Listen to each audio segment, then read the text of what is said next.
अस्सलाम वालेकुम my dears. तो आज हम सीखेंगे कि इंडेक्स क्या है, एक्सपोनेंट क्या है, पावर क्या है एंड बेस क्या है। तो आज हम ये चारों चीज़ें सीखेंगे कि इंडेक्स किसको कहते हैं, एक्सपोनेंट और पावर किसको कहते हैं। तो डियर अगर कहीं पे लिखा हुआ है, फॉर सपोज लिखा हुआ है ए पावर 3, तो आपसे पूछेंगे कि इसमें बेस कौन सी है और पावर कौन सा है। तो नीचे वाली जो होती है इसको हम बोलते हैं बेस है। ये नीचे वाली को बोलते हैं बेस, और ऊपर जो इसके ए के ऊपर है कांस्टेंट है, कभी वेरिएबल भी आता है, तो इसको बोलते हैं पावर। ये क्या है हमारा पावर, 3 इज हमारा पावर है। तो ये जो ऊपर वाला जो डिजिट्स है 3, इसको बोलते हैं पावर भी ये है, इंडेक्स भी ये है और ये एक्सपोनेंट भी ये है। फॉर सपोज लिखा हुआ है ए पावर 3, तो इसका मतलब है ए जो है 3 टाइम एक्सपेंडेड होगा। ए के ऊपर जितना पावर होगा, वेरिएबल के ऊपर जितना भी पावर होगा, उसका मतलब इसको हम इतने टाइम एक्सपेंडेड कहते हैं। तो ये हमारा है इंडेक्स फॉर्म, इसको हम बोलते हैं इंडेक्स फॉर्म। जब इंडेक्स फॉर्म को हम खोल के रखते हैं उसको बोलते हैं एक्सपेंडेड फॉर्म। एक होता है इंडेक्स फॉर्म और एक होता है एक्सपेंडेड फॉर्म। तो इंडेक्स फॉर्म में हम क्या करते हैं, किसी भी चीज को मिला के रखते हैं, ये हमारा इंडेक्स फॉर्म कहलाता है। और ये हमारा एक्सपेंडेड फॉर्म है। ये क्या है, एक्सपेंडेड फॉर्म है। कभी आपको इंडेक्स फॉर्म दे के आपको कहेंगे कि इसको एक्सपेंडेड फॉर्म में लाओ। कभी क्या कहते हैं कि एक्सपेंडेड फॉर्म दी होती है, हमें कहते हैं कि इसमें इंडेक्स फॉर्म में ला के दिखाएं। बेस के ऊपर जितना भी पावर होगा उतने टाइम उसको एक्सपेंडेड करेंगे, उसको खोल के रखेंगे। अगर इसका दूसरा एग्जांपल लूँ, फॉर सपोज 5 पावर 3, तो 5 क्या है हमारा बेस है और 3 क्या है हमारा पावर है। तो इसको लिखेंगे, अगर ये है कि ये क्या है एक्सपेंडेड फॉर्म है, अगर इसको एक्सपेंडेड में लाना है इसका मतलब है 5 3 टाइम जो है वो मल्टीप्लाई होगा। ठीक है, 5 5 25 और 25 को 5 टाइम मल्टीप्लाई करेंगे तो 125 आएगा। तो ये हमारा इंडेक्स फॉर्म है और ये हमारा एक्सपेंडेड फॉर्म है। तो सिंपली आपने चेक करना है कि इंडेक्स फॉर्म क्या है और एक्सपेंडेड। माय डियर्स, तो उम्मीद है आपको इंडेक्स आ गया होगा, बेस भी आ गए समझ में, पावर क्या है, exponent, index and exponent form समझ में आ गई। अभी चलते हैं लाज ऑफ एक्सपोनेंट। एक्सपोनेंट के कुछ लाज हैं, कायदे कानून है कि उसको कैसे एक्सपेंडेड में करना है, या कभी किसी टेस्ट में आ जाए तो उसको कैसे सोल्व करना है। तो उसके कुछ लाज हैं जिसको हम बोलते हैं लाज ऑफ एक्सपोनेंट। सबसे पहला जो लॉ होता है वो प्रोडक्ट लॉ है। For suppose a power m, कोई भी यहाँ पे आ जाता है, मल्टीप्लाई ए पावर एन। तो सिंपली आपने सबसे पहले क्या करना है, चेक करना है कि जब जब बेसिस सेम है, ये भी हमारी बेस है और ये भी हमारी क्या है बेस, जब बेस सेम होगी तो पावर विल बी एड होंगे। पावर क्या होंगे, विल बी एडेड।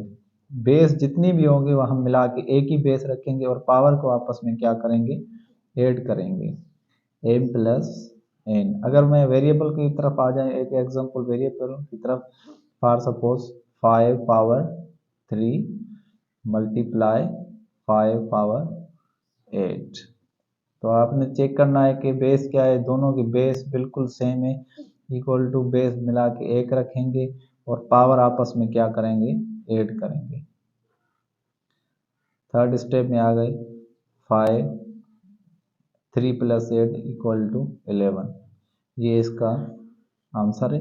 अगर इसको मज़ीद सिंप्लीफाई करना है, एक्सपेंडेड फॉर्म में लाना है, मतलब इसको खोल के रखना है, तो ये 11 टाइम मल्टीप्लाई होगा, वो आप सिंप्लीफाई खुद करेंगे। तो माय डियर्स, ये जो लॉ है प्रोडक्ट लॉ, ये बहुत ही इम्पोर्टेंट है।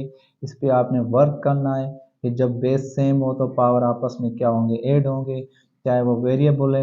ये इसका जर्नल फार्मूला है, आपने ये जर्नल इसका फार्मूला है, ये इसका जर्नल फार्मूला आपने याद करना है कि ए जब बेस सेम हो तो पावर क्या होंगी आपस में, पावर आपस में ऐड होंगी।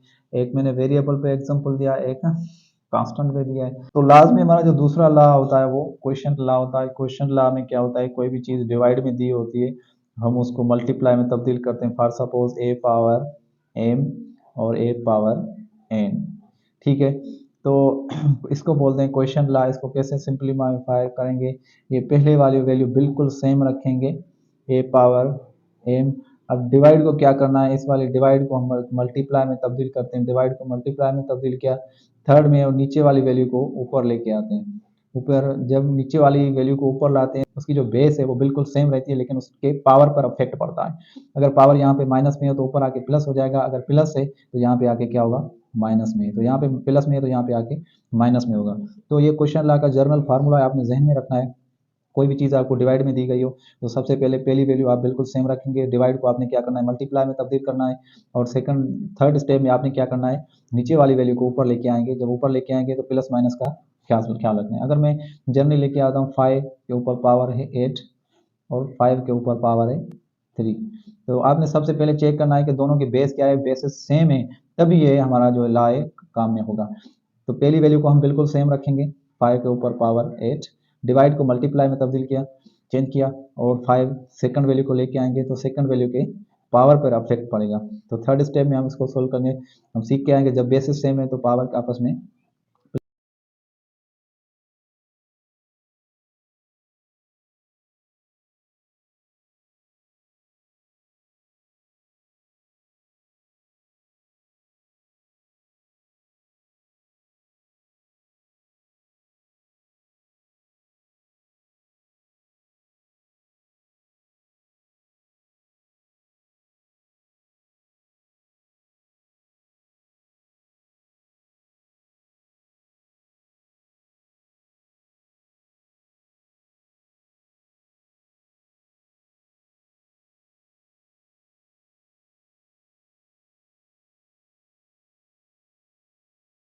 पावर सेम हो तो फिर क्या करेंगे, जब पावर सेम हो और बेसिस चेंज हो तो क्या करेंगे, बेसिस विल बी मल्टीप्लाई। जब पावर सेम होंगे तो बेसिस आपस में क्या होंगे, मल्टीप्लाई। फॉर सपोज यहाँ पे दिया हुआ है a power 2 multiply b power 2। यहाँ पे अगर आप एक चीज नोट करेंगे तो बेसिस चेंज है, पावर बिल्कुल सेम है। जब बेसिस, हमने सीखा कि जब बेसिस सेम होती है तो पावर ऐड होता है, लेकिन यहाँ पे पावर सेम है तो बेसिस आपस में क्या होंगे, मल्टीप्लाई होंगे, a मल्टीप्लाई b, और पावर जितने भी हो मिला के हम ऊपर उसके लिख देते हैं। फॉर सपोज 5 के ऊपर पावर 2 है मल्टीप्लाई 3 के ऊपर पावर 2 है।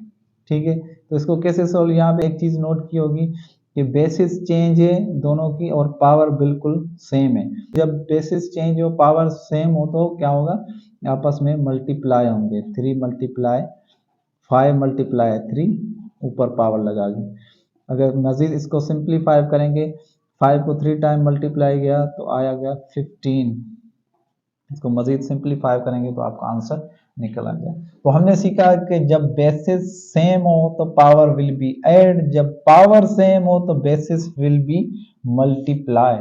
अगर डिवाइड में भी इस टाइप के क्वेश्चन आ जाते हैं जहाँ पे पावर सेम होते हैं और बेसिस चेंज होती है, तो वही हमारा सिंपल सा रूल है, पावर उठा के हम एक ही रखेंगे और बेसिस को आपस में क्या करेंगे, ऐसे चेंज कर देंगे। फॉर सपोज अगर डिजिट्स में दिया 5 पावर 3 8 पावर 3, तो इसका भी सिंपलीफाई यही होगा, पावर उठा के हम ऊपर रख देंगे। ठीक है, इसका मतलब ये जो यहाँ पे 3 पड़ा है, ये 3 इसका भी है और इसका भी है।